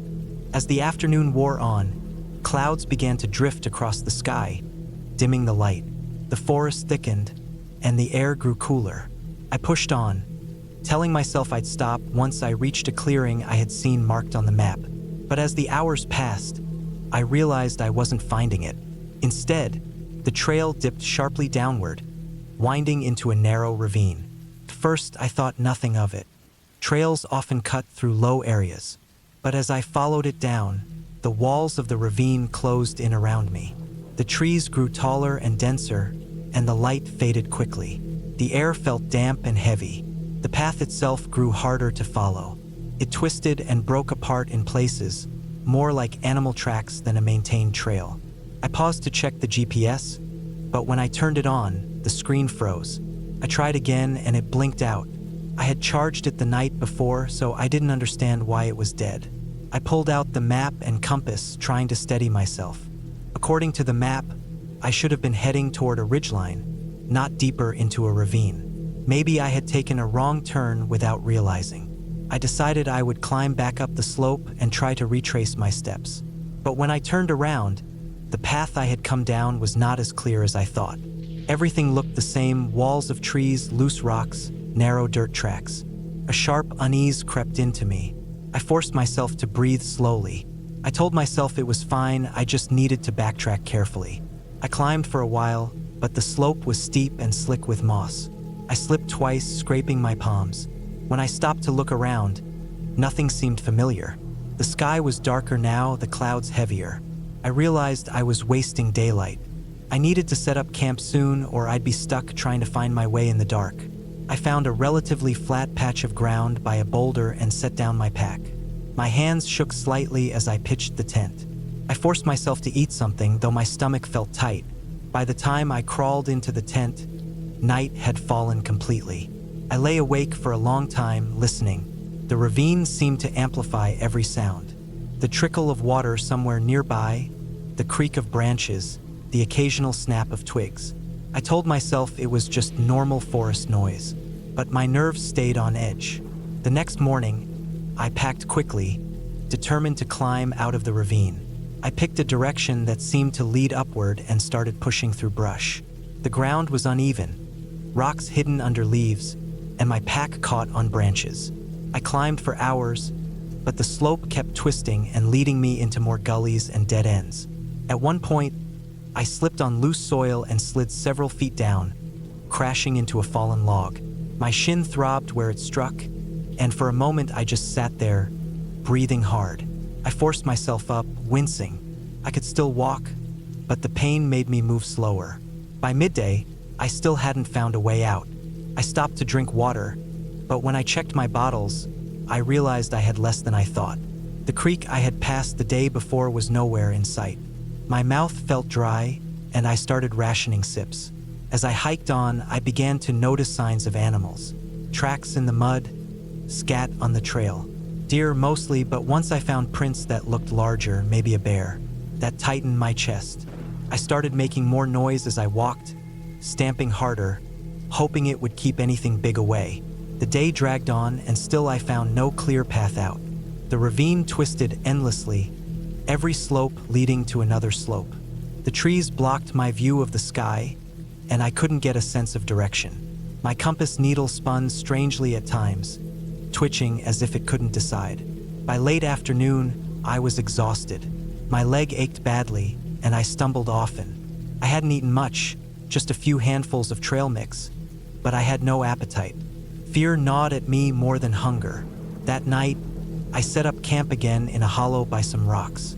I lay awake listening to distant sounds, something moving through brush, a heavy step.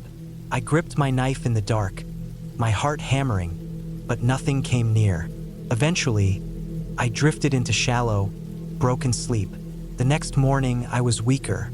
My water was almost gone. I forced myself to keep climbing, choosing the steepest slope I could find in hopes it would lead me upward.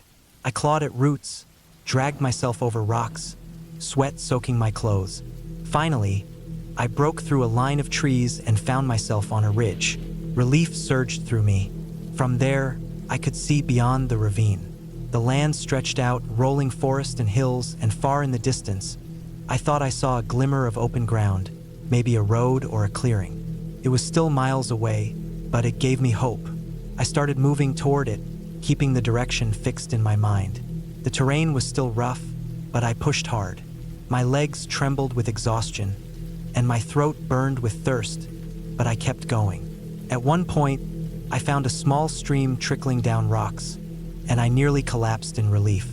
I filtered the water and drank deeply, feeling strength return. I hiked until dusk, then set up camp one last time. That night, I slept better, knowing I had a direction to follow. The final day was brutal. My body ached, my pack felt like lead, and every step was a struggle. But by mid-afternoon, I stumbled out of the trees onto a gravel road. The sight of it nearly broke me. I dropped my pack, sank to my knees, and let myself breathe for the first time in days. Not long after, I heard the distant hum of an engine. I waved my arms until a pickup truck slowed to a stop. The driver stared at me with wide eyes, but I didn't care. I had made it out. For days afterward, I replayed the hike in my mind. How easily I had gone off course. How quickly the forest had swallowed me. I realized just how fragile my sense of control was, how fast things could spiral. I had gone in looking for peace, and instead I had come face to face with fear, exhaustion, and the thin line between survival and disaster. I learned that the forest doesn't care how prepared you think you are. One wrong step, one dead battery, and you're nothing but another lost hiker scrambling through shadows.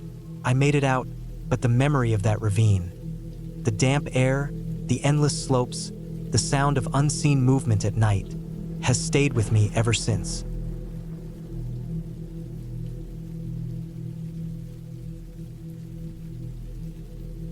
I had been planning that hiking trip for months. I was 27 years old at the time, and even though I had done a fair share of camping, I had never attempted a long solo hike into a rough, less traveled area. The plan was simple on paper.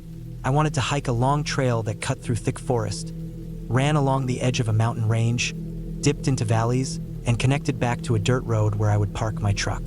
The loop, according to the map I printed out, was supposed to be about 22 miles. I had 2 days of food packed, my water filter, a sleeping bag, a tent, a headlamp, a paper map sealed in a plastic bag, and enough gear to keep myself alive if something went wrong. I felt ready. The morning I left, the air was heavy with late summer heat. The forest smelled of dry leaves and pine sap. When I shut the door of my truck and started walking into the trees, the world behind me felt like it closed off. The sound of the road faded, and I could only hear insects buzzing and birds calling from somewhere high in the canopy. The trail started wide and clear, but the deeper I went, the more it thinned into a narrow path pressed between tall grass and uneven ground. The first miles were calm. I walked steadily, keeping an eye on my pace. The trail wound uphill, and my shirt clung to me with sweat. I was used to hiking alone, but that morning I noticed how quiet the woods were. There were no other hikers, no distant voices, not even the faint sound of airplanes. The silence sank in the farther I went, as if I was the last person moving on Earth. By noon, I reached a ridge where I could see the valley below. The view stretched for miles. Forested slopes rolled out like waves, broken by jagged gray rocks. The air moved stronger up there, and I stood still to catch my breath. My legs already ached, but it felt good knowing I was pushing myself. I ate a protein bar and checked the map. According to the markings, the trail would narrow along the ridge before curving down toward a small creek where I planned to refill water. That was when I noticed how easy it would be to lose the trail if I wasn't careful. The path blended with the dry ground and the brush that grew along the ridge. Sometimes the only way I could tell where to walk was by spotting old footprints baked into the dirt.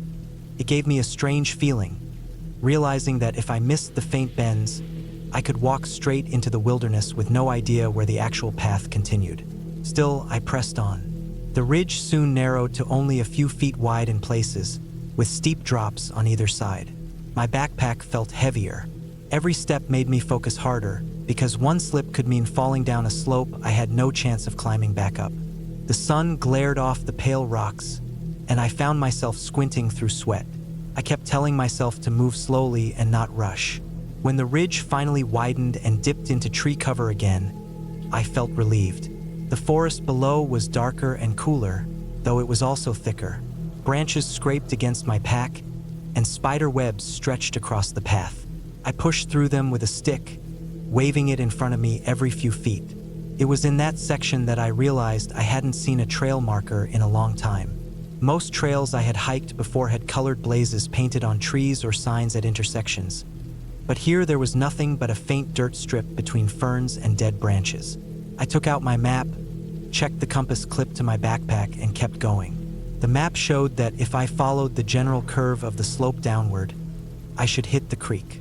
I walked for another hour. The forest grew denser. The ground softened into damp soil, and mosquitoes began to swarm around me. I heard the faint rush of water and felt relief.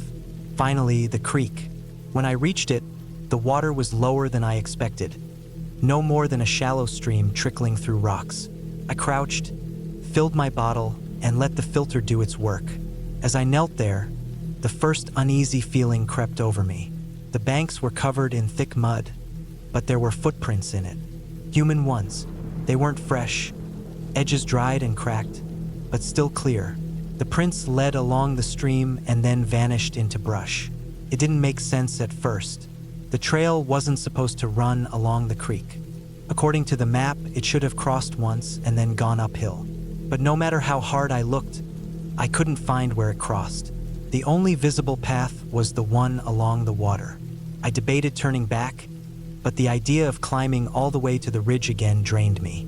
I decided to follow the creek for a bit, figuring I'd find where the trail reconnected. That choice would haunt me. The creek wound through thick woods, twisting in directions that didn't match what I remembered from the map. My pace slowed. I was stepping over slick rocks, through tangles of roots, ducking under low branches. The footprints appeared now and then in mud patches, as though someone else had made the same mistake and followed the creek before me. That gave me some comfort, but only for a while. After another hour, the sun dropped lower, and the light between trees turned orange.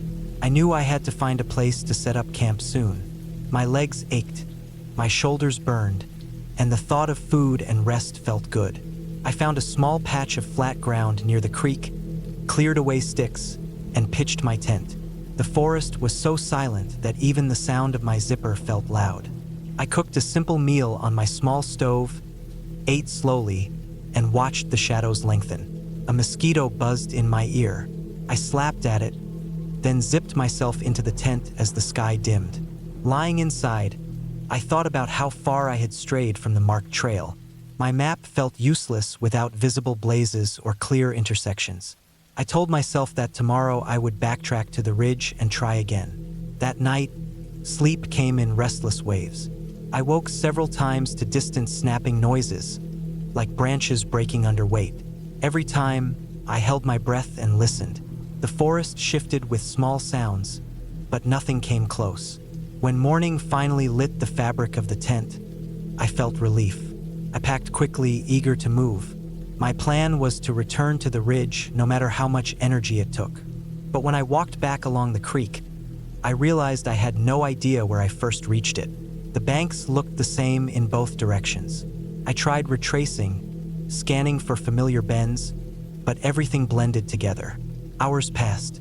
The sun rose higher, heating the forest. My bottle emptied faster than I wanted. I refilled it twice, but I knew staying near water was dangerous if I couldn't find the real trail. Creeks twisted endlessly and could drag me deeper into wilderness. Around noon, I spotted something odd. A piece of cloth caught on a low branch. It looked weathered, torn, maybe from a shirt. I pulled it free, and the edges were frayed and faded. Someone else had been there before me, and not recently. A strange chill went through me because it meant I wasn't the first person to get lost in that stretch. I walked slower, scanning every tree, every patch of mud. I wanted any sign of a marked path. What I found instead froze me. In a muddy bank, half buried in leaves, lay an old backpack. The fabric was torn, stained dark from years of exposure. I crouched and pulled at the straps. It was heavy with wet dirt inside, but the pockets were empty. Whoever owned it had left it behind. Or maybe they hadn't. I dropped it quickly and moved on, my chest tight. My sense of direction had started to unravel. Every step forward felt like it might be deeper into nowhere. By evening, I had found no trail. I set up my tent again on uneven ground, ate sparingly, and lay awake for hours. My mind replayed the backpack, the footprints, the cloth. I couldn't shake the thought that maybe someone else had wandered here, lost like me, and never found their way back. The second night was worse. I woke to a sound that made my skin crawl, something moving near the tent. Slow, deliberate steps pressing into leaves. I held my breath, clutching the handle of the small knife I carried. The steps circled, paused, then faded into the trees. I didn't sleep again after that. When dawn came, I forced myself to pack and keep going. My body felt drained, but I knew staying still would only trap me longer. I decided to climb uphill, figuring if I reached higher ground, I might spot the ridge or at least a landmark. The climb was brutal. Sweat drenched me, and my legs shook with every step. Branches lashed my arms, and thorns tore at my pants. Hours passed before I reached a rise. I pushed through brush and stood on a rocky outcrop. My heart sank. All around me stretched endless forest. No clear ridge, no visible trail, no smoke, no sign of people. Just green hills folding into each other. I sat there, dizzy, and tried to steady my breathing. I forced myself to eat, sip water, and plan. The map said the road I parked on ran east of the trail. If I could keep heading east, eventually I'd hit it. The problem was the dense terrain. Without a trail, moving straight east was nearly impossible. Still, I had no choice. I pushed forward, marking trees with scratches from my knife so I wouldn't walk in circles. The forest thickened, and time